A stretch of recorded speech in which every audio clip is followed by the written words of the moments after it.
Kalau kita mencintai dengan kemelekatan, itu akan merugikan diri kita sendiri dengan orang yang kita cintai, dengan orang yang kita lekati, dengan orang yang kita sayangi. Semakin kita menggenggam semuanya, kita yang semakin menderita. Begitu juga dengan kebencian. Ketika kita membenci seseorang, kita bawa kebencian itu dalam-dalam di dalam kehidupan kita melalui pikiran, ucapan, dan tingkah laku kita. Yang ada itu membuat kita semakin menderita. Jadi cinta atau membenci, dua-duanya sama-sama membuat kita menderita. Jadi apa yang membuat kita bahagia? Mencintai tanpa kemelekatan yang berlebihan. Membenci cukup disadari saya tidak suka, saya tidak mau, tapi tidak berlebihan juga. Segala sesuatu yang berlebihan itu enggak bagus dan berujung dendam dan akan mengulang di setiap kehidupan. Begitu juga dengan cinta. Mungkin kalau cinta yang mengulang di setiap kehidupan, kita masih enjoy menjalaninya. Tapi ketika cinta itu berjalan seiring dengan waktu, pasti akan ada konflik, pasti akan ada perbedaan pendapat, dan banyak hal lainnya. Itu yang membuat rasa cinta lama-lama bisa berubah. Apalagi kalau konfliknya karena hal-hal yang dianggap itu tidak terlalu penting, termasuk masalah antara orang tua dan anak, hubungan suami dan istri, itu biasanya yang terus membekas di dalam batin. Nah, kalau hubungan antara orang tua dan anak, suami dan istri itu melekat atau membekasnya terlalu lama di dalam batin tanpa kita bisa lepaskan, membahayakan untuk kelangsungan kehidupan kita saat ini hingga ke depannya. Kenapa membahayakan? Karena ketika kebencian itu terus mengulang di setiap kehidupan, itu bisa menjadi musuh yang tidak ada hentinya dan akhirnya saling menyakiti, entah sampai kapan kehidupannya ini stop untuk tidak menyakiti. Kalau kita terus menyakiti, terus kita membawa kebencian antara orang tua dan anak, suami dan istri, itu tidak akan bagus, tidak akan baik untuk kelangsungan hidup kita. Jadi gimana kita untuk bisa tidak berlebihan ketika kita mencintai atau kita membenci? Kita menyadari, kita merenungi kehidupan kita ini. Kita sadari ketika saya mencintai pasangan saya mencintai keluarga saya, direnungin, disadarin. Oh, saya mencintai dia, saya menyayangi dia untuk hal yang baik, bukan untuk hal yang negatif, bukan untuk mencari masalah. Kita menjalani ini untuk hal-hal yang baik. Ketika ada permasalahan hidup, renungin lagi ke dalam diri. Sadarin kesalahan ini, oke, misalkan dia yang salah atau siapapun yang salah, kita balikin.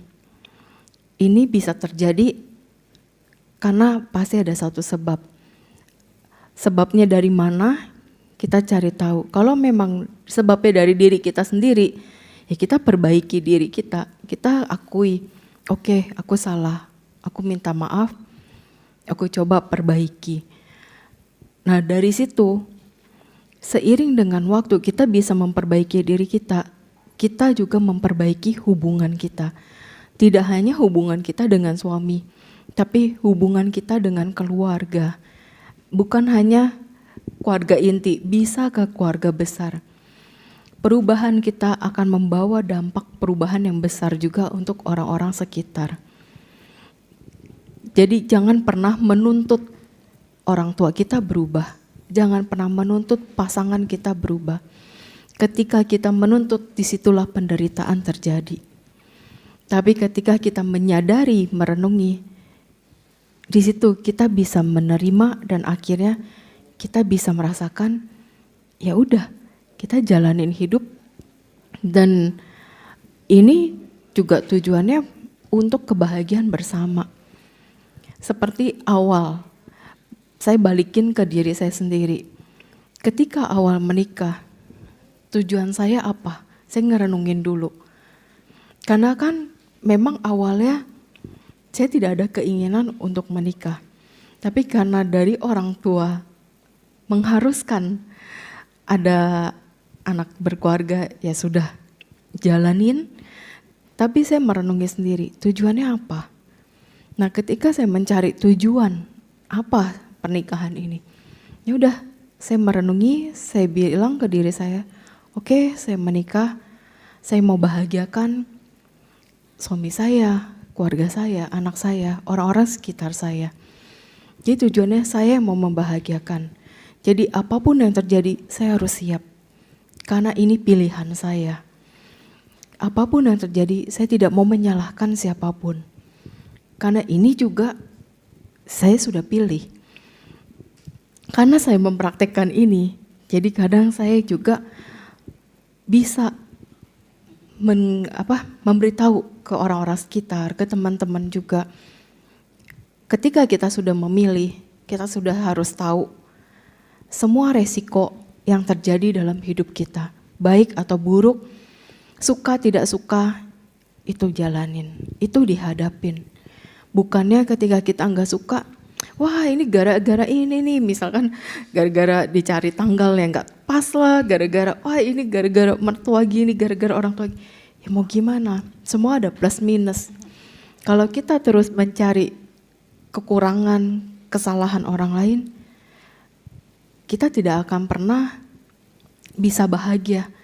Karena selalu menuntut orang lain seperti apa yang kita inginkan. Sedangkan kita sendiri nggak mau kan dituntut menjadi seperti yang orang lain inginkan. Begitu juga orang lain tidak akan suka ketika dituntut untuk menjadi apa yang kita inginkan. Oleh karena itu kita juga harus bisa membedakan apa itu kita benar-benar suka dengan seseorang, apa kita benar-benar mencintai seseorang. Apakah kita benar-benar marah sama dia, ataukah kita benar-benar membenci dia. Itu renungin lagi ke dalam diri. Jangan karena mendengar suatu hal langsung wah ngamuk-ngamuk, terus nggak terima, terus langsung tegur orang, langsung mempermalukan orang. Ingat, kita mempermalukan orang, suatu saat kita yang akan dipermalukan juga oleh orang lain. Tapi bukan dengan orang yang sama. Karena proses karma itu tetap berjalan. Kita merasa orang itu harus kita kasih pelajaran, tapi bukan kita sebenarnya yang harus memberi pelajaran ke orang yang tidak baik itu. Ketika kita ketemu orang yang tidak baik, ya udah, kita cukup tahu. Kalau mau tegur, tapi kalau merasa, dia kan gak mungkin dengar omongan saya, ya sudah, diemin. Sampai suatu saat si orang yang punya salah tersebut atau si orang yang membenci tersebut nanya, kamu kenapa? Saya salah apa? Barulah kita kasih tahu. Jangan orang udah nanya, kamu kenapa? Saya salah apa? Kita malah tinggal pergi, cuekin, pikir aja sendiri. Orang mana tahu kalau tidak dikasih tahu kesalahannya. Apalagi si orang itu sudah bertanya, saya salah apa? Gitu. Jadi kita juga nggak boleh egois, berlebihan. Kita cukup tahu, saya kesel sama kamu karena kamu gini. Kasih tahu alasannya. Jadi kalau memang mau sama-sama memperbaiki, kan itu bagus ya. Jadi tetap terjalin hubungan positif yang berkelanjutan. Tapi kalau kita tidak mau kasih tahu, suruh orang itu berpikir sendiri, ya ada orang itu tambah marah, hubungannya juga bukannya makin baik, makin buruk. Sedangkan kita hidup kan gak cuma sekali. Ke depannya, mungkin satu kehidupan bisa aja belum tentu ketemu. Tapi 2-3 kehidupan ke depan kalau masih ketemu, kita juga gak mungkin bisa lari. Semua hal yang terjadi dalam hidup kita harus dijalani, bukannya dihindari. Dengan kita mempraktekkan mengenai cinta, benci, terus juga seperti yang ada di suta-suta yang sudah dibabarkan oleh Sang Buddha dalam Dhammapada, dalam Parita, ada di Karania Metta Sutta kan, yang kita harus bisa ngambil contoh yang dari seorang ibu memberikan cinta kasih ke anak yang tanpa batas, gitu.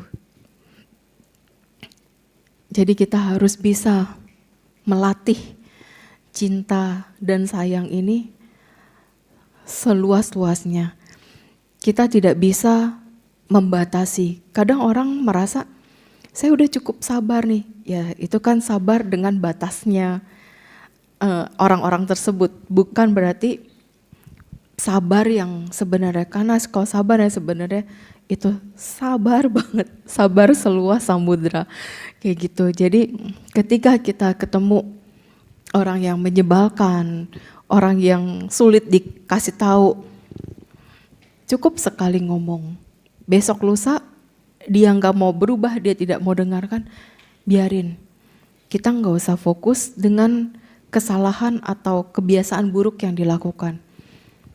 Biarin aja sampai pada saatnya dia melihat contoh dari diri kita dan juga dia bisa menyadari atau bertanya, saya harus gimana? Apakah saya perlu berubah? Nah, ketika orang itu bertanya, berarti orang itu sudah siap menerima jawaban dan sudah siap untuk berubah. Kalau orang itu tidak bertanya, tapi kita langsung kasih tahu, tidak akan ada perubahan. Yang ada kita kecewa, kita kesel, kita yang sakit hati karena orang itu tidak mau berubah, karena orang itu tidak mau memperbaiki. Gitu. Jadi semuanya tetap balikin lagi ke diri kita sendiri dulu. Jangan terlalu banyak menuntut ke orang-orang sekitar kita, tapi kita renungin selama ini apa yang udah saya lakukan untuk pasangan saya, untuk keluarga saya, untuk anak saya.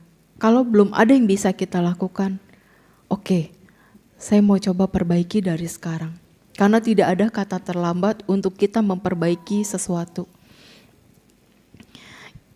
Semuanya masih bisa kita lakukan semasi roda kehidupan ini terus berputar.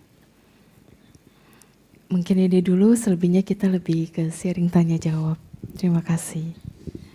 Oke, thank you banyak. Thank you so much, Ci. Seru banget ya topiknya. Aku mau ngambil tadi yang Cici sempat bilang, kita harus benar-benar bisa bedain suka, cinta, sayang, marah aja atau benci. Jadi bedanya apa, Ci, dari 3 ini, suka, cinta, sama sayang? Oke. Ketika kita suka, ya kayak kita ngelihat orang, melihat barang, saya suka ya, udah hanya sekedar itu. Tapi habis itu berlalu. Tapi ketika kita menyatakan kayak, aku cinta loh, aku ada rasa gitu, cinta, terus ada rasa sayang. Nah ketika ada rasa cinta, terus ada rasa sayang itu lebih dalam lagi. Kalau cinta kadang masih bisa hilang seiring berjalannya waktu. Jadi suka itu hanya sekelebat saja, tapi kalau cinta itu masih bisa bertahan, entah dalam hitungan bulan, tahun, tapi kalau sayang itu bisa seumur hidup. Jadi lebih ke intensitasnya. Iya. Tapi apakah cinta itu berarti ada rasa ingin memiliki? Ada. Kalau misalnya ingin memiliki itu berarti bukannya sebuah attachment, kemelekatan akhirnya? Iya. Pasti cinta dan sayang itu akan ada attachment-nya. Nah, ketika ada kemelekatan, itu bisa kita renungin lagi, kemelekatan kita seberapa dalam. Kalau kita memang mencintai, menyayangi, kemelekatan itu pun juga luas ya. Jadi kayak kita melekat, melekat dengan seseorang lah, biasanya itu yang paling sulit ya, kayak melekat sama anak, melekat sama pasangan hidup. Itu kita jadiin perenungan. Aku cinta, aku sayang, tapi kadang ada hal dia harus keluar kota, dia harus pergi ke sana ke sini, disitulah kita latihan melepas. Nah, ketika kita latihan melepas, pasangan kita ada tugas keluar kota, keluar negeri atau kemanapun, kita bisa melepas, itu kita bisa melatih cinta dan sayang kita agar tidak berlebihan. Karena kalau kita belum apa-apa aja udah yang, oh nggak boleh ini, nggak boleh itu. Jadi pasangan kita menderita, terlalu dikekang. Anak kita juga nggak boleh ini, nggak boleh itu, terlalu dikekang. Jadi sulit juga anak kita mau bergaul dengan teman-temannya, dengan orang-orang yang harusnya dia bisa lebih membuka diri, lebih maju. Karena kita terlalu kekang, dia menderita. Dia menderita, kita juga menderita. Jadi attachment-nya juga harus kita bisa bijaksana, nggak bisa yang terlalu dikekang. Jadi udah pasti cinta dan sayang itu ada kemelekatannya. Oke. Sebelum lanjut ke masalah rumah tangga gitu, aku mau tarik sebelum itu mewakili teman-teman yang jomblo di sini. Mungkin yang jomblo angkat tangan. Oh, pada malu mungkin. Gini, kadang-kadang ada misalnya cewek sebenarnya cantik banget, enggak, biasa aja. Dibilang langsing banget, biasa aja. Tapi banyak gitu yang suka. Cowok juga dibilang kayak ganteng banget, kaya banget, enggak, biasa aja, tapi banyak yang suka. Sebaliknya, ada yang cewek cantik tapi susah dapat pasangan. Karma apa sih Ci yang bikin orang itu banyak disukai orang atau mudah mendapatkan pasangan, dan sebaliknya karma seperti apa yang bikin orang tuh berat di jodoh? Oke. Yang mudah menemukan pasangan hidup itu pertama biasanya udah bawaan dari si orang tersebut, dia orangnya setia. Terus kedua, orangnya itu tidak terlalu banyak menuntut. Terus yang ketiga, kadang orang itu bisa karena udah pasrah lah, pokoknya cari aja yang kayak cap-cip-cup. Kadang ada yang kayak gitu juga karena udah bingung mau gimana, ketika asal pilih itu yang lebih banyak menderitanya sih. Gitu. Tapi kalau yang dia udah cantik banget, udah ganteng, tapi nggak ada nih yang satupun yang nyangkut atau kok nggak ada yang deketin, nggak ada yang suka, itu balik lagi sih, renungin dulu ke dalam diri. Sebenarnya belum tentu tidak ada yang suka sama sekali, pasti ada. Hanya masalahnya kadang orang itu cuma kantor, rumah. Jadi kesempatan untuk kenalan, untuk bisa ketemu orang-orang baru sangat sedikit. Sedangkan kalau orang yang bisa bergaul lebih luas ya, bisa dengan siapa aja, itu lebih memudahkan pergaulan sehingga ketemu orang-orang yang berkaitan dengan masa lampau. Tidak mungkin di kehidupan ini tidak benar-benar ketemu, pasti ada ketemu, cuma masalahnya cocok atau enggak gitu. Karena kan dalam nyari pasangan itu kita harus ada kecocokan juga ya, seperti yang udah dikasih tahu sada sila cagapanya. Kalau tidak ada kesamaan keyakinan, kadang orang ragu. Terus kesamaan dalam kemurahan hati itu juga kadang jadi pertimbangan orang. Yang satunya pelit, satunya senang berdana, itu juga jadi masalah. Terus sama sila, sama kemoralan. Kalau moralnya bisa sebanding, oke, bisa berjalan. Tapi kalau yang satunya tukang selingkuh, satunya tukang bohong, satunya suka mencuri atau suka mabuk-mabukan, itu agak sulit untuk benar-benar bisa sejalan. Terus terakhir sama Panya, kebijaksanaan. Nah, kebijaksanaan berbeda aja ini juga jadi sebuah masalah gitu. Yang sering tetap dijadiin sama orang itu udah sama sadanya beda, mikirnya udahlah takut nggak ada jodoh lain, udah merit aja dulu. Nah, setelah merit itu yang selalu timbul masalah. Kemudian kemoralan, udah tahu misalkan masih pacaran, orang itu mohon maaf sering jajan atau udah suka selingkuh atau suka bohong, tapi masih tetap dijadiin. Iya, wajar. Setelah merit hubungannya makin buruk. Kebanyakan orang sering paksakan karena merasa aduh udah gak ada pilihan lain, orangnya mirip-mirip gini kelakuannya. Kalau udah tahu orang-orangnya di sekitar kita yang sukanya kelakuannya seperti itu, ya mohon maaf, kalau aku sih lebih baik hidup sendiri ya, daripada nyiksa diri ketemu orang yang tidak sejalan. Oh enggak gitu. Oke. Balik ke pertanyaan ke jawaban Ci tadi, kadang kan ada orang yang harus berbeda gitu. Misalnya contohnya udah cinta mati nih cewek dan cowok, tapi nggak bisa disatukan karena beda agama.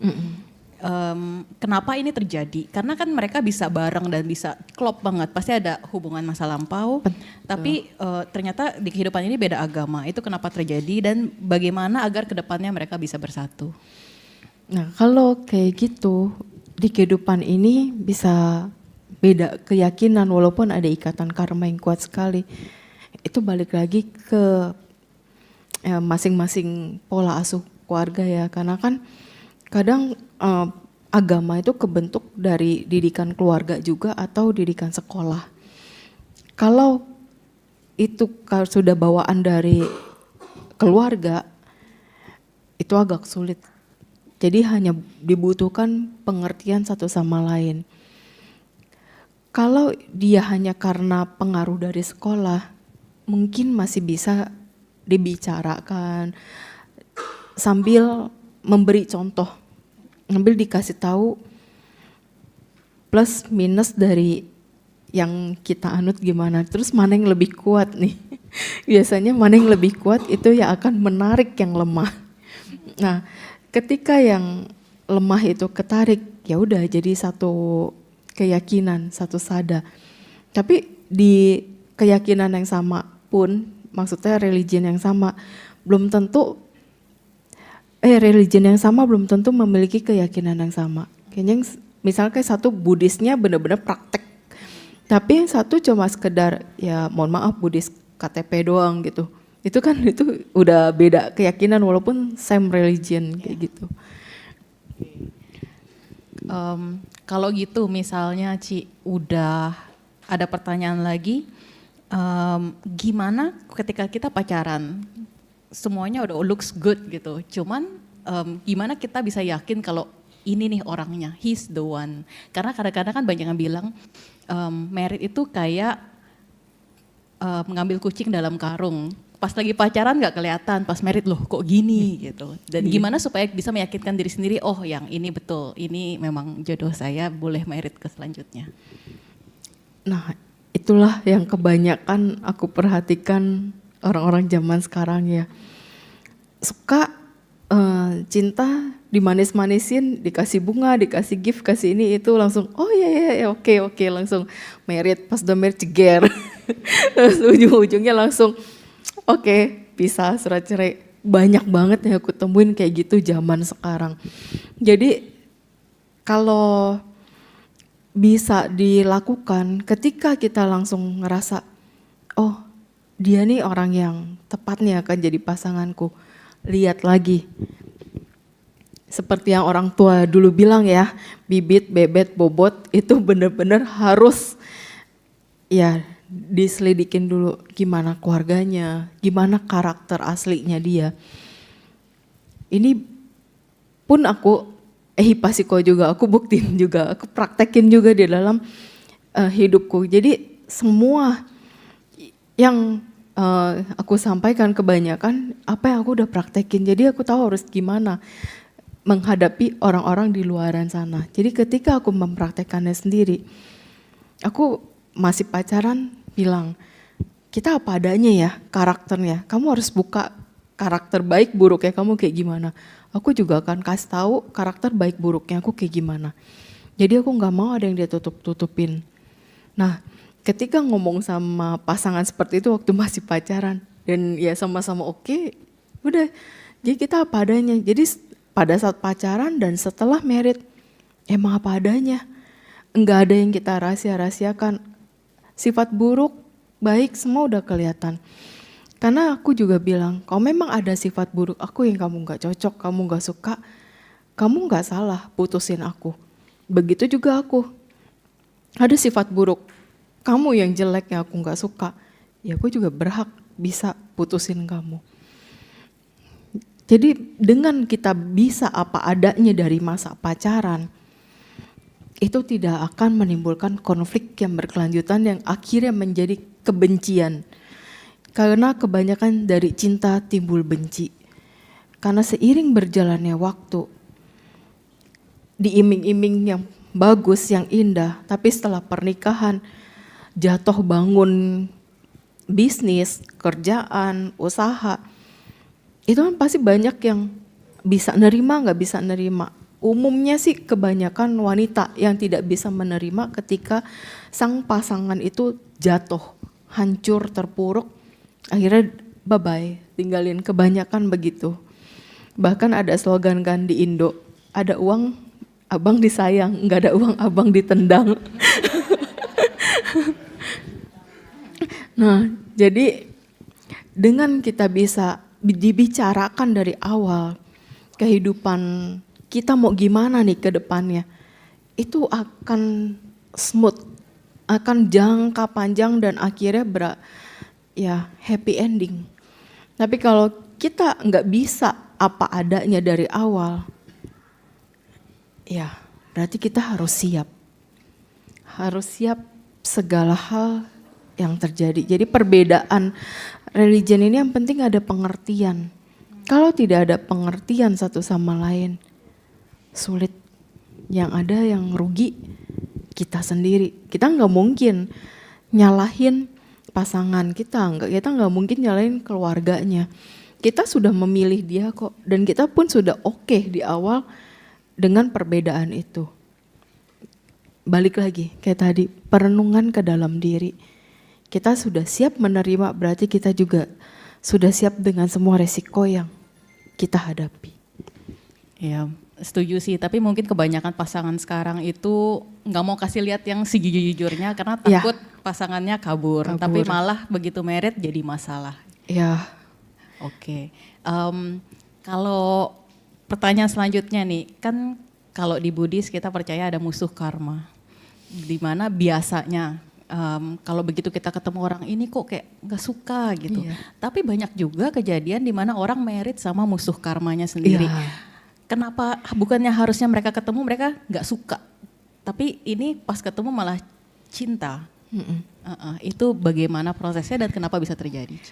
Nah ini juga kalau dari yang sudah aku lihat dan pernah terjadi, ketika masih pacaran, masih pendekatan, yang akan muncul di pandangan si cewek maupun si cowok itu adalah bucin.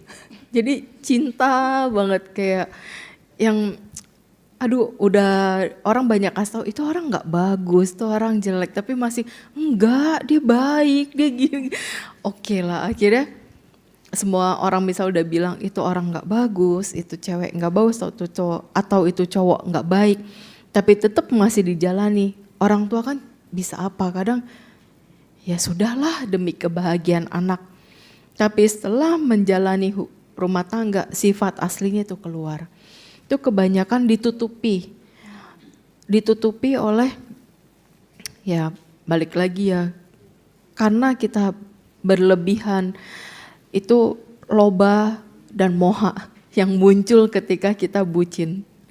Ketika loba dan moha muncul, kita terlena. Tetapi setelah menjalani, kita mulai sadar, oh ternyata sifat aslinya seperti ini.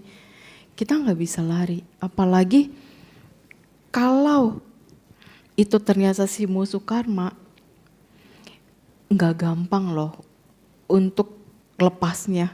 Karena menjalani hubungan yang tidak baik ya, atau toksik ya, itu agak ngeri dan itu complicated. Kalau dia sadar dan mau kabur, nggak semudah itu, Ci. Tidak semudah itu, karena ya ada kejadian yang dimana si istri mau kabur karena sering disiksa di KDRT sama suaminya, bahkan sudah visum, sudah lapor polisi segala macam, sampai ke pengadilan pun sudah diproses, tapi tetap dipatahkan dengan segala hal dilakukan sama suaminya agar itu tidak terjadi. Jadi akhirnya ya nggak bisa pisah, balik lagi dalam dekapan, disiksa habis-habisan lagi. Jadi wah itu luar biasa, makanya si istri ini harus punya effort menanam kebajikan yang banyak biar ketemu jalan keluar, bisa lepas dari momen itu. Makanya jangan bucin-bucin banget gitu. Karena kebanyakan tuh Pesan karena bucin sponsor. gitu. Jarang banget cewek ngelihat cowok tuh langsung benci banget, itu jarang banget. Begitu juga cowok ngelihat cewek, jarang banget ngelihat tuh langsung benci banget, tuh jarang. Kebanyakan sesama jenis yang misalkan kita cewek sama cewek, itu langsung sensornya itu langsung Radarnya. nyala gitu, radarnya yang Iya, betul. kok ngelihat dia udah gak suka ya, langsung jaga jarak, menghindar. Begitu juga cowok sama cowok, ngelihat ada sesuatu, kok gak cocok ya, udahlah gak mau deketan, gak mau temenan. Tapi kan kalau lawan jenis kebanyakan ya karena loba dan moha tadi. Ada nggak sih, Ci, kebajikan particularly apa gitu, action yang kita bisa lakuin misalnya ada temen yang lagi di situasi itu gitu? Ya harus lihat dulu. Kalau orangnya sudah terlalu bucin, kita nggak bisa berbuat apa-apa. Paling cuma bisa bilang, sadar ya, lihat dulu bibit-bibit bobotnya. Kalau dia masih yang, enggak dia orangnya, oh ya sudahlah, welcome to the jungle. Tapi kalau misalnya dia kayak kasus yang Cici cerita udah dipukulin setengah mati, tapi dia kan istilahnya harus membayar karmanya, ya di posisi itu terus, cuman bisa mengkondisikan dan dengan terus berbuat baik. Ada perbuatan baik apa enggak yang lebih akurat gitu untuk cepat menyelesaikan karma buruk ini? Berbuat baiknya tetap ke anggota sangga ya. Terus dengan ketulusan, keikhlasan plus disertai tekad gitu. Tekadnya pun ya cuma untuk semoga saya bisa ketemu jalan keluar. Itu hanya tekad, bukan kadang orang menganggap itu berbuat baik dengan imbalan, tapi itu bukan tekad sama hal seperti itu berbeda. Tekad tuh hanya mengkondisikan doang. Tapi kan belum tentu terjadi di momen yang sama. Itu. Kalau memang nggak mau bertekad, yang penting berbuat baik, ya nggak masalah. Pasti akan ada jalan keluar ketika waktunya itu pas. Oke, terus tumpuk terus aja Iya. kebajikan. Ada yang bilang ternyata banyak yang nggak tahu bucin itu apa. Bucin itu kepanjangannya budak cinta. Jadi udah jelek banget, misalnya suka dipukulin, suka diomelin, tetap aja dia ganteng banget. Nah itu bucin, benar-benar melakukan apa aja untuk pasangan ini. Oke, kalau misalnya udah di hubungan yang toksik banget, pasti kan kebencian tuh muncul ya Ci ya. Mungkin kalau yang kecil-kecil oke lah, gampang untuk dilepaskan. Tapi kalau misalnya udah dipukulin, udah diselingkuhin, itu kan kadang kebenciannya tuh dalam banget gitu. Betul. Ada nggak step-stepsnya gimana caranya untuk melepaskan kebencian ini? Mungkin nggak ke pasangan aja, mungkin bisa juga ke temen gitu. Ya, untuk melepas itu kita balikin lagi ke diri sendiri sih. Balikin lagi ke diri sendiri, melihat mundur. Melihat mundur tuh bukan ke past life ya, tapi melihat mundurnya di momen yang saat ini. Balik ke sebelum kita kenal dengan orang itu. Terus ketika kita kenal, berawal dari yang hubungannya baik, sampai bisa timbul konflik. Nah ketika timbul konflik itu juga jadiin perenungan. Ini karena apa? Kalau ternyata setelah merenung, oh sebenarnya saya yang salah ya, saya yang terlalu egois, saya yang terlalu maksain gini-gini. Ya udah, kita sadar kita yang harus berubah, kita yang harus bisa melepas kebencian, kita yang harus melepas kemarahan, kita yang harus bisa melepas dukanya kita sendiri. Kita nggak bisa minta tolong Bante, minta tolong siapapun untuk melepaskan penderitaan kita tuh nggak mungkin. Kita bisa melepaskan penderitaan ya diri kita sendiri. Dengan perenungan itu kita bisa menerima, oke ini kesalahan saya, oke ini saya yang harus perbaiki, oke ini saya harus yang berubah. Baru seiring dengan waktu sedikit demi sedikit, kebencian itu akan memudar, akan melemah, dan akhirnya kita bisa netral. Semua kembali lagi ke diri sendiri dengan banyak refleksi juga ya Ci. Jangan pernah menyalahkan orang lain. Dengan terus kita menyalahkan orang lain, itu yang membuat kita semakin menderita. Tapi kan yang disakiti misalnya pasangan selingkuh, dia pasti mikirkan dia yang selingkuh, kok saya yang harus merefleksikan diri sendiri. Mereka masih berpikirnya seperti itu. Ya tetap, kenapa pasangan kita selingkuh? Pasti ada sesuatu di dalam diri kita yang memang si pasangan ini nggak nyaman. Pasti si pasangan ini yang memang ya nggak suka atau gimana. Renungin. Tapi kalau memang udah diomongin, terus kita juga sudah merenung, dia yang nggak berubah, ya keputusan di tangan kita. Kita harus bisa bijaksana. Kalau memang tidak bisa menerima perselingkuhan itu dalam jangka panjang, ya di-cut juga nggak masalah. Karena kita harus bisa bijaksana dalam mengambil keputusan, entah itu dalam hubungan apapun ya, termasuk kayak pertemanan, terus juga dalam hubungan pekerjaan. Tapi yang paling sulit untuk memutuskan hubungan itu ibu dan anak. Itu tidak bisa diputuskan, tapi harus dijalani. Pas banget nih Ci. Kita lanjut ke hubungan konteks orang tua dan anak. Konteksnya konteks orang tua dan anak. Orang tua itu kan ya gimana pun anak sendiri pasti sayang lah. Tapi kadang anak itu sering bikin jengkel. Jadi apakah ini menimbulkan kebencian dan bagaimana sih cara mengatasinya? Ya, kalau untuk antara orang tua dan anak, kalau anak itu sering membuat orang tua jengkel, tetap sih si orang tua dulu nih. Kalau anaknya masih kecil ya, misalkan dari 0 sampai 5 atau 10 tahun, 5 tahun lah. Ini anak kayak nakal banget, terus orang tuanya sampai stres, sampai ya bisa bilang mohon maaf hampir depresi atau gimana.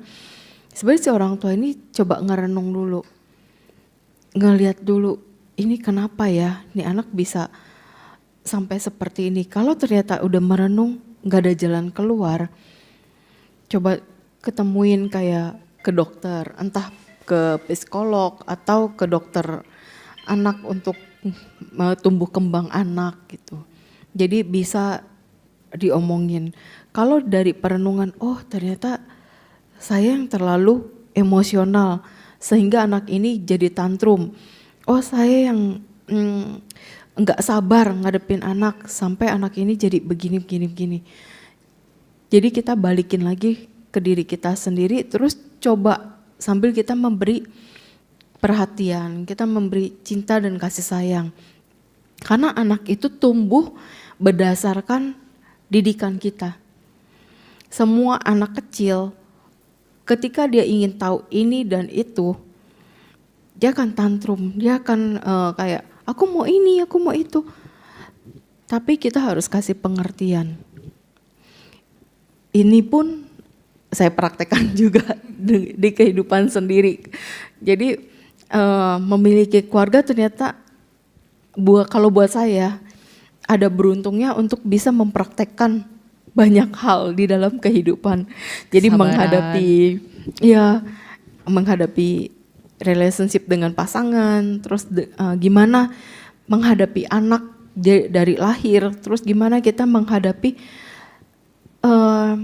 sikapnya kita biasanya kan kalau habis melahirkan yang dibilang baby blues ya. Gimana kita bisa menyikapi diri kita ketika kita lagi baby blues, terus lagi anak ini bertumbuh, karena karakter anak ini terus berubah. Karena mengurus anak dari baby sendirian, cuma dibantu orang tua, itu jadi tahu, menghadapi emosional anak seperti apa. Dihadapin pelan-pelan.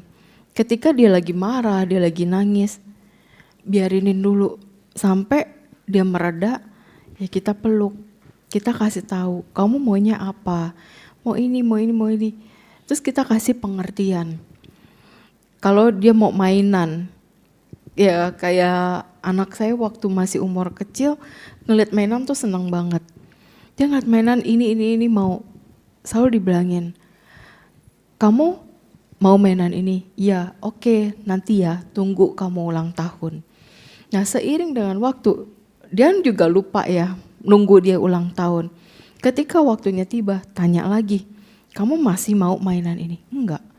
Terus kamu maunya apa? Yang lain. Ya udah, kita beri yang di momen saat itu.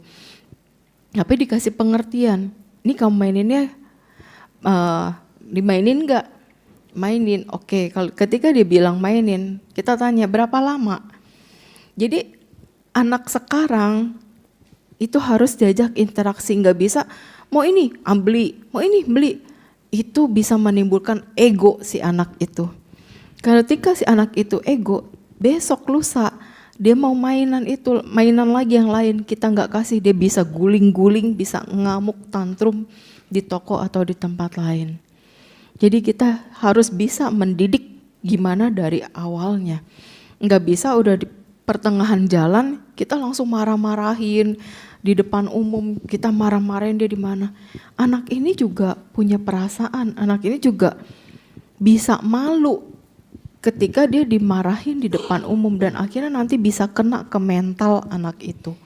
Bukan berarti ngemanjain, tapi kita harus tahu momentum. Jangan kita juga sebagai orang tua terlalu ego. Maunya anak ngikutin kita, maunya anak nurut gitu. Tapi anak sekarang nggak bisa, harus diajak komunikasi. Bukan berarti nggak dimarahin ya, salah tetap dimarahin, salah tetap ditegur. Tapi cara memberitahunya yang berbeda-beda. Nggak bisa main pukul kayak zaman dulu. Udah beda ya kalau zaman sekarang, Ci. Iya. Oke, seru banget. Aku akan buka the question and answer session sekarang. Kalau ada yang mau bertanya silakan langsung angkat tangan. Jadi nanti Yogi akan pass the mic. Ayo, ada yang mau bertanya? Jangan malu-malu. Oke, kalau belum ada, saya bacakan dari YouTube dulu ya, Ci. Dari Pelita Kehidupan Channel, Cimeta mau nanya, apakah cinta beda agama ada hubungan karma hingga harus mengorbankan keyakinan yang sudah dianut sejak kecil? Iya, itu memang ada pengaruh dari hubungan karma. Begitu juga kita bisa berjodoh dengan dharma, bisa berjodoh dengan dhamma ini juga ada hubungannya dengan karma. Kalau kita punya parami yang besar, parami yang cukup, kita bisa mengenal Dhamma, kita bisa belajar Dhamma, kita bisa praktek Dhamma. Tetapi kalau parami kita tidak cukup, kita akan mudah goyah terhadap keyakinan lain. Gitu. Jadi ya akhirnya kebanyakan dari Buddhism yang pindah. Karena berarti dia memiliki parami yang tidak terlalu besar, yang masih mudah beralih, yang masih mudah goyah dengan keyakinan lain. Oke, makanya sekarang juga banyak yang pindah agama dari Buddhism. Oke, kalau belum ada, kita pindah alam, Ci. Pertanyaannya maksudnya bukan kitanya ya. Dari pengalaman Cici, ada gak sih cinta dan benci pasti ada ya, cinta yang beda alam, maksudnya di mungkin makhluk peta atau makhluk dewa, apakah rasa cinta itu masih ada? Ada. Jadi ini juga ada, tapi bukan saya yang alamin, temen yang alamin. Tapi saya tahu ceritanya, ini seorang laki-laki yang dicintai oleh makhluk halus perempuan. Jadi setiap kali dia membawa pasangannya ke rumah, hantunya ini ada di rumah nih yang suka sama si cowok ini. Jadi setiap kali dia membawa pasangannya ke rumah, besoknya dia putus sama cewek itu. Terus kalau dia lagi PDKT, dia bawa, padahal cuma cewek itu udah ya nunggunya di depan aja, nggak usah masuk ke rumah. Dia yang masuk ke dalam dulu ngambil barang, tetap besoknya putus, nggak jadi pacaran. Cewek itu udah nggak mau sama dia. Nah setelah diselidiki, hantu yang di rumah ini suka sama dia. Jadi pernah sampai ngikutin dia, saking cemburunya, ngikutin dia, pernah pergi ke wihara, tapi dia nggak bisa masuk, dia nungguin di depan. Nungguin aja. Terus karena dia tinggal di pohon itu dipantek pakai paku, biar si makhluknya nggak bisa kemana-mana. Tapi kan ya tetap aja makhluk bisa tembus manapun, dipaku, dipantek pun nggak kena kan ke fisiknya gitu. Jadi tetap makhluknya ikut pergi-pergi. Jadi sampai sekarang ya gitu. Tapi bukannya dia udah tahu sebenarnya perjalanan cinta itu diganggu sama makhluk, dia udah tahu, bisa lepas, nggak melakukan apa-apa gitu. Dia sebenarnya tetap melawan karena dia merasa ya aku kan manusia, dia kan bukan manusia. Aku mau punya pasangan gitu. Tetap dia udah kemanapun, bahkan dia sampai cari orang pintar, makhluk itu nggak mau lepas. Sampai sekarang makhluk itu masih karena udah nggak tahu, udah nggak kontekan, jadi udah nggak tahu kabar dia sekarang gimana. Kalau kayak gitu berarti makhluknya ada hubungan karma dengan mungkin pas setelahnya husband and wife. Tapi ada yang pernah jadi nggak, Ci? Entah gimana gitu, makhluk dengan manusia. Oh tidak pernah. Oke, udah ada pertanyaan? Yang penasaran, punya burning question? Oke, dari... Selamat siang, Cimeta Nama Budaya. Ya, Nama Budaya. Tadi Cimeta udah ngomong tentang yang mengembangkan parami. Jadi bagaimana ya cara mengembangkan parami supaya selalu ada ikatan sama agama Buddha? Ya, terima kasih. Iya, kalau kita sudah di Buddhis, kita untuk mengembangkan parami itu lebih gampang.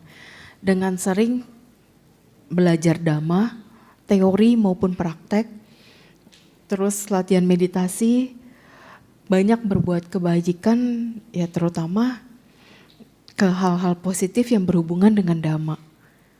Kayak gitu, bisa mengunjungi para guru, baik itu yang guru-guru senior yang para biku di Thailand atau di Myanmar atau di manapun yang kita ketahui kita mau berbuat baik, silahkan. Seperti itu. Oke, cukup dijawab. Oke, ada pertanyaan lagi dari YouTube. Bagaimana cara melepaskan dari pasangan yang pakai pelet atau ilmu seperti itu? Dan gimana kita tahu kalau misalnya kita atau orang lain kayaknya itu kena pelet deh gitu, itu bukan cinta biasa. Iya, kalau orang itu Buddhis, tinggal bawa ke wihara, ajak dia baca parita, meditasi. Terus kalau kita selalu ada air parita ya, kalau orang yang kena pelet kasih air parita, suruh minum air parita. Karena seiring dengan waktu kesadarannya akan pulih sendiri.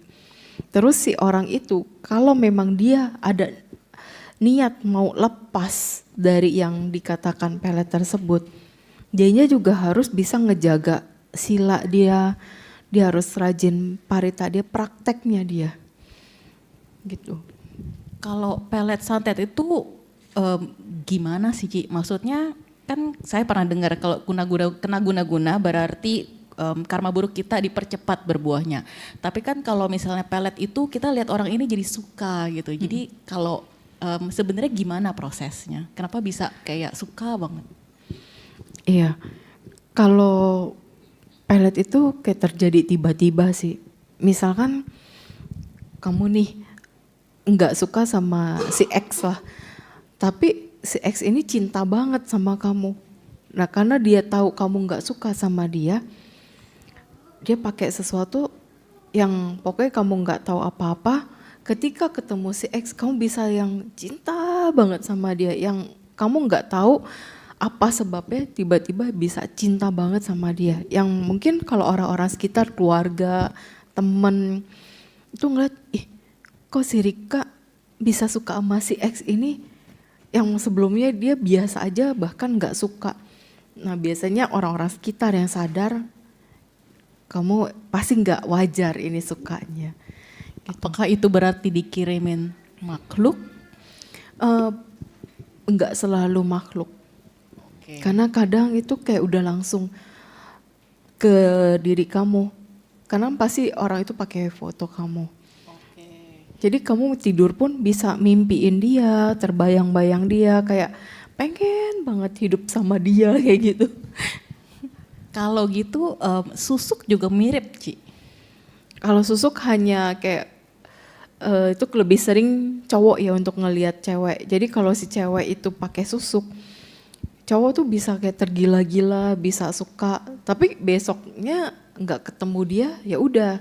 Ntar ketemu lagi kayak bisa wah tergila-gila lagi gitu. Dan itu misalnya sama lah ya santet. Kalau misalnya pas udah kena kita tergila-gila. Baca parita, paritanya apa Ci? Siapa tahu ada yang Kalau santet itu sama guna-guna sama sih. Santet itu lebih ke menyakiti. Maksudnya baca paritanya yang mana? Kalau untuk baca parita biasa yang kalau aku baca yang itu tuh yang Manggala Sutta. Manggala Gata ya, yang dari Dewata Aradana sampai Patidana yang ada 36 parita. Oke, terus pakai air itu bisa terus buat minum kan ya Ci, bukan buat mandi. Ya boleh aja bikin air parita sendiri. Oke, pertanyaan dari Yuliana Tan di YouTube. Bagaimana menghadapi suami yang terus-terusan berselingkuh, pengen bercerai sedangkan kasihan anak-anak masih kecil? Sebenarnya ini udah dijawab ya tadi. Iya. Apa mungkin Ci Yuliana telat kali tadi? Iya, mungkin bisa nonton yang sebelum ini tadi udah dijawab. Coba sedikit di review aja. Baiknya Cici ngerenung dulu. Baiknya kita ngerenung dulu ke dalam diri kita, apa yang salah di dalam diri kita, apa yang perlu diperbaiki, coba dikomunikasikan. Kalau ternyata sudah dikomunikasikan tidak ada perubahan, ya semuanya balik lagi ke keputusan kita sendiri mau gimana. Bertahan atau berpisah, pilihan sendiri. Jadi baiknya direnungi sendiri dulu. Oke.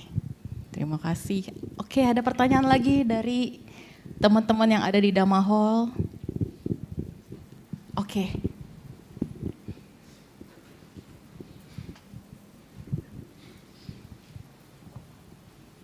Selamat siang Cimeta. Iya, Saya mau selamat siang. mengucapkan terima kasih selama 2 tahun lalu saya sempat hubungan keluarga kurang baik, tapi karena saya mungkin karma juga saya cari-cari di YouTube dan kebetulan saya nonton Cimeta, damanya sangat mengena dan sangat terima kasih. Kemudian Sama-sama, Cik.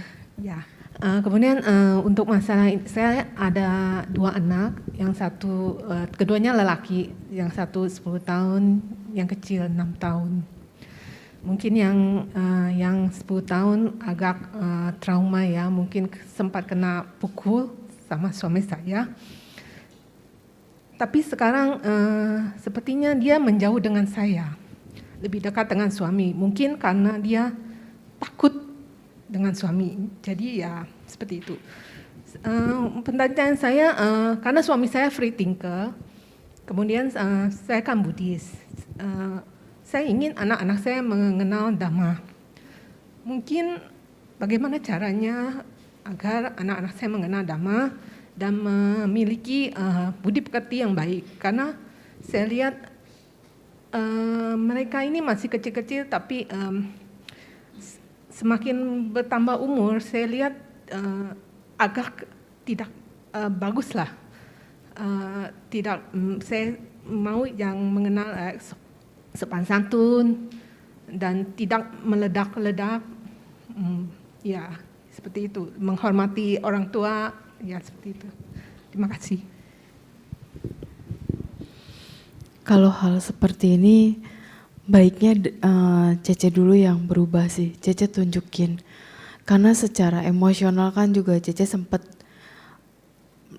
lakukan hal yang mirip seperti suami gitu. Jadi Cece harus berubah dulu, tunjukin kalau maminya tidak seperti itu lagi. Terus juga Cece harus lebih sabar menghadapi anak-anak. Terus cara Cece menyampaikan sesuatu, memberi nasihatnya juga harus yang lihat momen. Kalau di saat dia lagi meledak-meledak, Cece kasih nasihat, anak itu nggak akan mendengar. Yang ada semakin membantah dan semakin menjadi. Jadi tunggu dia emosionalnya mereda. Nah, untuk membuat dia mereda, peluk. Karena biasanya anak itu seneng kalau dipeluk, diberikan kasih sayang, itu cepat sekali meredanya. Sebenarnya nggak cuma anak kecil ya, di antara kita semua pun kalau ada masalah, ada suatu hal yang membuat kita emosi, feeling yang nggak enak, terus juga merasakan hal-hal yang nggak baik, dengan pelukan, dengan perasa disayangi, dicintai, itu langsung calm down dari segi emosional. Cuma banyak orang yang gengsi untuk dipeluk, dicintai, disayangi, semua cuma mentingin ego masing-masing. Kayak gitu. Terjawab ya, Ci. Ada lagi pertanyaan dari Dhamma Hall? Oke, Ii di belakang.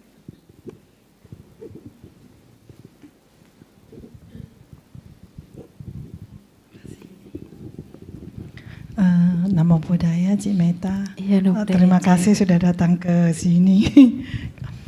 Saya sebenarnya yang kayak kehidupan begini rata-rata banyak orang mengalami. Kalau saya pribadi ya, saya yakin itu karena karma. Betul. Sebenarnya saya bisa datang juga karma. Saya dari airport langsung ke sini. Kemarin saya beli pesawat jam 12.25 Hong Kong, Singapura. Harusnya saya jam 5 baru sampai. Hari ini semalam saya dari itu Macau ke Hong Kong. Saya tanya, ada nggak jam paling pagi Macau ke Hong Kong? Dia bilang nggak ada, 8.30. Jadi saya takut nggak sempat. Malamnya saya jam 7.30 saya ke Hong Kong, airport langsung. Saya tiduran di sana. waktu kena kepagian, saya tanya dia, boleh nggak saya check-in pagi, saya mau tidur di dalam gitu.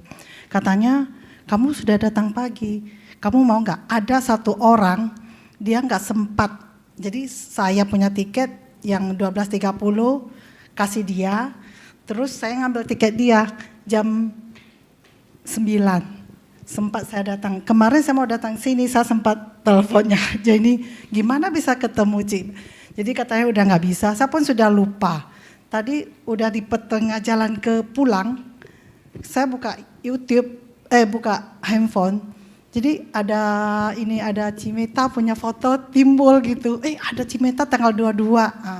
Jadi yang mau saya tanyakan di sini, kekuatan kehidupan kita baik dan buruk ketemu siapa?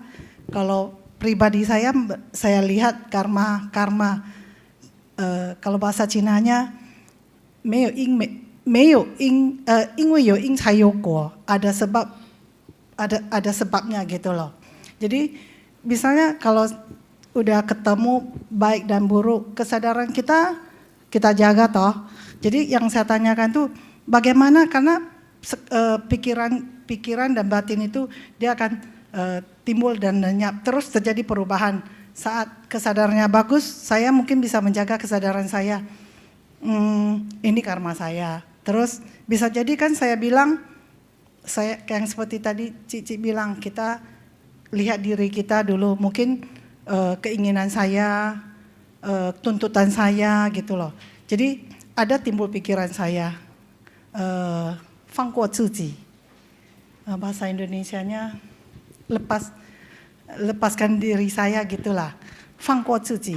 Jadi 放过自己. Jadi itu kan timbul saat kita pikiran kita masih bagus toh.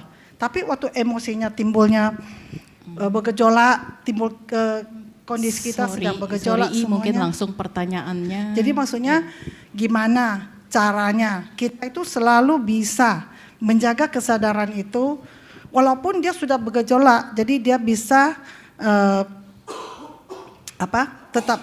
kita tetap bisa menenangkan, bisa pikir, udah kita diam. Biasanya kan saya diam, saya bisa tarik ini. Jadi kan nggak selamanya begitu. Yang saya tanya tuh gimana cara kita tuh selalu menjaga kesadarannya itu, walaupun dia sudah sangat emosi, kita tetap bisa menarik diri. Itu pertanyaan saya. Terima kasih, Ci. Iya. Oke, itu hanya satu cara. Rajin meditasi. Iya, dengan rajin meditasi kita bisa mengontrol diri dengan baik, maka kita bisa mengontrol segala emosional kita di setiap keadaan. Kalau kita dengan meditasi semuanya bisa terkontrol dengan baik, itu akan baik buat semuanya.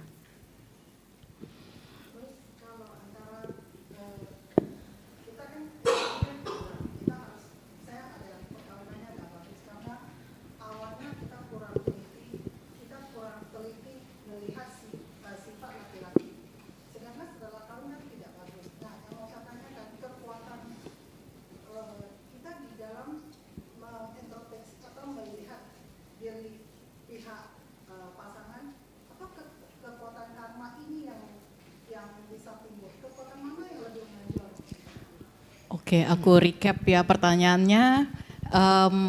Seberapa kuat sih karma masa lalu untuk supaya kita sampai akhirnya bisa merit dengan orang ini?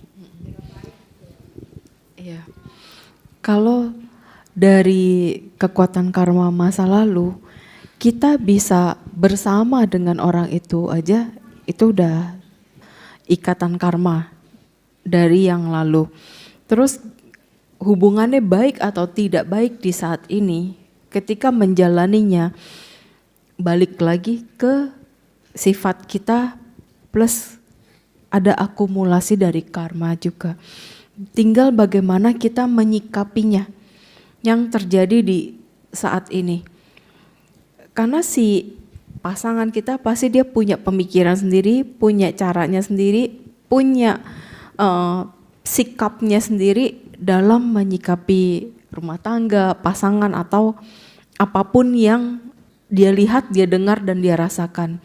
Jadi ketika dia melakukan hal itu dengan pikiran, ucapan, dan tingkah lakunya, kita bisa menyesuaikan, kita lakukan, tidak bisa sesuaikan, kita tetap dengan caranya kita dulu, kita renungin. Ini baik atau tidak kalau saya ikutin dia. Kalau ternyata misal, oh dia baik nih dalam pikiran, ucapan, perbuatannya, tidak masalah kita ikuti. Tapi kalau dalam perilakunya, di pikiran, ucapan, dan perbuatan dia kurang baik, ya tidak perlu kita ikuti, tapi bisa kita bicarakan pelan-pelan. Tidak dengan emosi, karena segala sesuatu kalau pakai emosi, bukan hal baik yang datang, tapi kemarahan dan kebencian yang akan semakin membesar di dalam diri kita. Oke, terjawab ya I. Thank you. Kita kembali ke online dari Ii Sucang di Tangerang. Tentang cinta sesama jenis, kok bisa ada orang yang suka sesama jenis?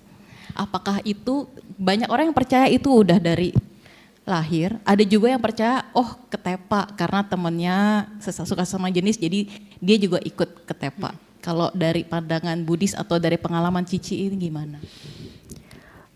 Itu karena tekad. Yang pernah aku temuin itu terjadi karena tekad. Jadi sepasang itu dia bertekad yang di kehidupan lalunya mau bersama-sama lagi. Karena si istri merasa cocok dengan si suami merasa cocok dengan si istri, kemudian sama-sama bertekad. Ketika bertekad, bilangnya semoga kita bisa bersama lagi di kehidupan berikutnya sebagai pasangan tanpa memperjelas status kamu suami atau istri, aku istri atau suami, tanpa memperjelas itu. Sehingga di kehidupan berikutnya atau di kehidupan yang selanjutnya ada pertemuan ternyata sesama jenis. Dan perasaan itu kan gimana ya, feeling ya. Setiap orang kan punya feeling, jadi bisa merasakan kok saya bisa langsung cinta, bisa langsung suka sama dia. Perasaan itu langsung kayak ada getar-getar lah, kayak gitu yang akhirnya ya dia ngejalanin hubungan sebagai sesama jenis gitu. Tapi kan kalau dari cerita ini berarti dia bertekad ke satu orang ini aja. Iya. Tapi selama dia biasanya orang yang suka sesama jenis, biasanya meskipun putus misalnya sama ini, dia sukanya sesama jenis lagi. Kalau yang benar-benar karena tekad, dia hanya ke satu orang itu. Selebihnya dia masih bisa normal. Gitu, misalkan sebelum ketemu si cowok A ini, si B masih normal nih, suka sama cewek, terus ngejalanin hubungan sama cewek. Tapi tiba-tiba ada momen yang si B ketemu si A, langsung merasakan sesuatu yang berbeda. Dan disitulah dia kayak langsung berubah menjadi ya mencintai sesama jenis itu. Tapi misalkan dia suatu saat putus atau nggak direstui sama keluarga, ya si B ini masih bisa balik normal lagi gitu. Itu kan kalau yang cinta karena tekad. Tapi kalau yang benar-benar dari kecil, ada yang dari kecil tuh udah senangnya dengan sesama jenis, itu biasanya ada karma lampau yang dia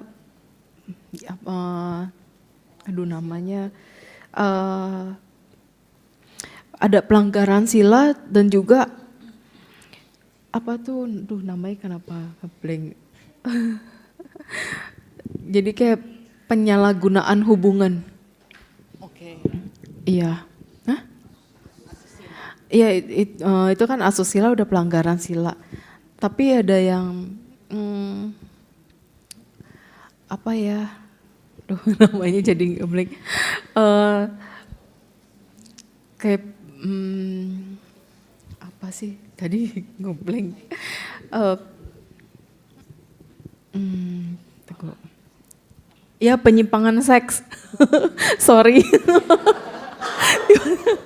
Ada yang ya Pantes suami istri, bisa dibaca pikirannya. iya. Jadi ya bisa karena penyimpangan seks yang dari kehidupan lalu sama pelanggaran sila.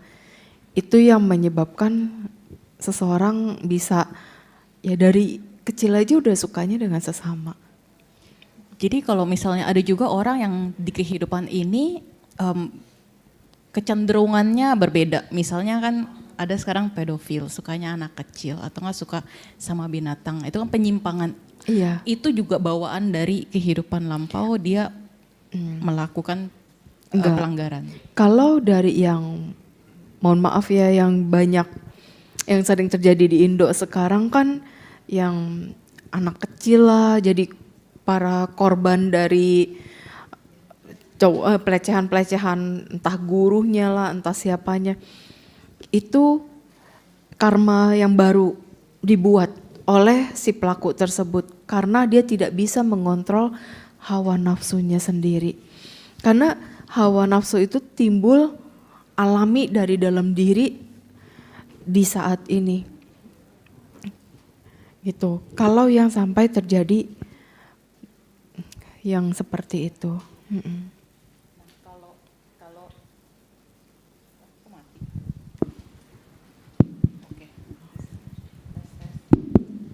Kalau udah bisa. Yang baru-baru ini heboh di Indonesia, Ci, kakak adik gitu kan. Kadang kan misalnya kehidupan lampaunya mereka suami istri. Kali ini jadi kakak adik. Gimana pun ada perasaan. Tapi gimana pun itu penyimpangan seksual juga kan, Ci. Seharusnya tidak boleh. Iya, walaupun di kehidupan lalu suami istri, di kehidupan sekarang sebagai saudara kandung, ya harus sadar posisi sekarang ya sebagai saudara kandung. Tidak bisa melakukan penyimpangan seperti itu, yang ada kita malah jadi salah dan jadi pelanggaran. Enggak boleh, jadi kita harus sadar momen saat ini berbeda dengan momen yang dulu. Saat ini sebagai kakak beradik ya kakak beradik, jalani hubungan sebagai saudara, saling melindungi, saling menyayangi, tapi tidak lebih dari itu. Oke, pertanyaan selanjutnya dari Ii Yuliani. Kondisi apa yang mempengaruhi cinta seseorang tak berbalas? Apakah ada hubungannya dengan karma masa lampau? Ada. Kalau dari yang kan banyak tuh mencintai tak bisa memiliki, terus mencintai tapi nggak berbalas, bertepuk sebelah tangan. Itu ada penyebab dari yang kehidupan lalu. Yang pernah kulihat penyebab dari cinta tak berbalas itu karena pernah dikecewakan di kehidupan lalunya. Jadi sudah pernah bersama sebagai pasangan, tapi dikecewakan yang satunya. Jadi yang satu merasa dikecewakan oleh pasangannya. Langsung kayak cut, oke. Hanya bisa menyelesaikan di momen itu, nextnya udah nggak mau lagi. Jadi akan timbul di saat ini atau ke depannya hanya bisa mencintai tapi tanpa ada balasan dari pihak yang kita cintai. Memiliki pemikiran seperti itu, misalnya kita ketemu orang ini, kita dikecewakan dan kita mikir saya nggak akan mau ketemu lagi di kehidupan mendatang. Apakah itu bijak? Karena kan di kehidupan lampau kita nggak akan pernah tahu apa yang terjadi. Mungkin malah itu adalah jodoh yang baik atau teman yang baik di masa depan. Jadi pertanyaan saya, apakah memiliki pemikiran seperti itu bijaksana? Enggak juga. Karena kita harus bisa melihat segala sesuatunya dengan luas. Bukan karena ego dan emosi kita ditolak atau disakiti atau dikecewakan kita langsung mengkat, udah saya nggak mau lagi dah, nextnya sama dia. Itu nggak bijaksana. Jadi kita harus lihat dulu berbagai sudut. Kalau ternyata memang, oh ini penyebabnya gara-gara saya juga nih, oh saya yang salah nih. Ya sudah, kita yang harus perbaiki, kita yang mengubah semuanya menjadi lebih baik. Oke, baik. Ada pertanyaan dari Nadia. Selamat siang Cimeta. Iya. Ya, aku mau tanya kalau misalkan ada orang menyakiti kita, apakah itu berarti karena di masa lampau kita pernah menyakiti orang itu, dan apakah ini akan lanjut terus balas-balasan, jadi di kehidupan berikutnya kita yang menyakiti dia lagi terus balas lagi. Ya, Itu terima bisa kasih. aja terjadi. Oh, Itu disebabkan karena kebencian. Jadi kita kalau nggak suka, lebih baik udah kita stop. Jangan kita menyakiti. Walaupun kita yang disakiti nih, ya kita sadari aja, oke, ini karmaku. Karena mungkin di kehidupan lalu atau kemarin-kemarin aku pernah menyakiti perasaan orang lain. Jadi di kehidupan sekarang aku yang disakiti. Udah, stop sampai di perenungan itu. Jangan pernah berpikir, saya nggak terima nih, saya mau balas. Jangan gitu. Ketika kita berpikir, saya mau balas, saya mau sakiti, orang itu yang tidak mengerti akan lebih melakukan hal yang lebih menyakitkan lagi dari yang kita lakukan. Dan itu tidak akan pernah selesai. Kebencian dibalas dengan kebencian tidak akan pernah berakhir. terima kasih. Iya, sama-sama. Oke, berhubung keterbatasan waktu, satu pertanyaan terakhir. Yogi.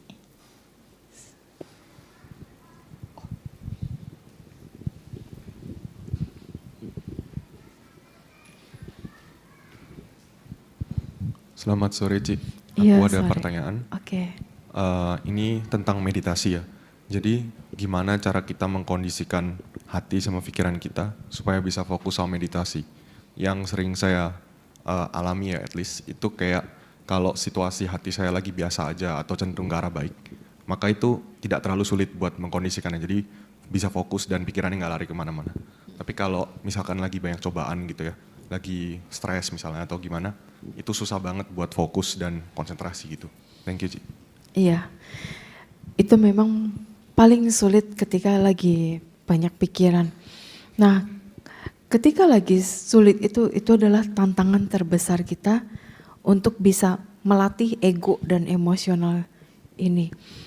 Jadi fokusnya balik ke objeknya, misal biasa objek nafas nih, terus dilatih. Terus misalkan karena terlalu banyak pikiran, nafas ini kadang bingung, kita mau gimana? Taruh aja jari di sini, kayak mulai dari nol lagi, ngelatih di sini. Dan mulai bisa terkontrol, bisa terkendali, baru lepas. Balikin lagi gitu, terus kacau lagi, taruh lagi jari. Itu kalau yang objeknya nafas, tapi kalau terbiasa objeknya cinta kasih atau objeknya budhonya tinggal terus sambil disadarin, diulangnya dengan ucapan Buddho. Terus kalau cinta kasih sambil dipraktekannya dengan mulut juga bisa. Semoga saya berbahagia, semoga saya berbahagia. Jadi pikiran ini ketarik ke ucapan yang sedang kita ucapkan. Sampai nanti akhirnya kita coba ngomong di dalam hati, kita fokus, itu bisa lama-lama menjadi netral, balik lebih tenang lagi, bisa. Iya.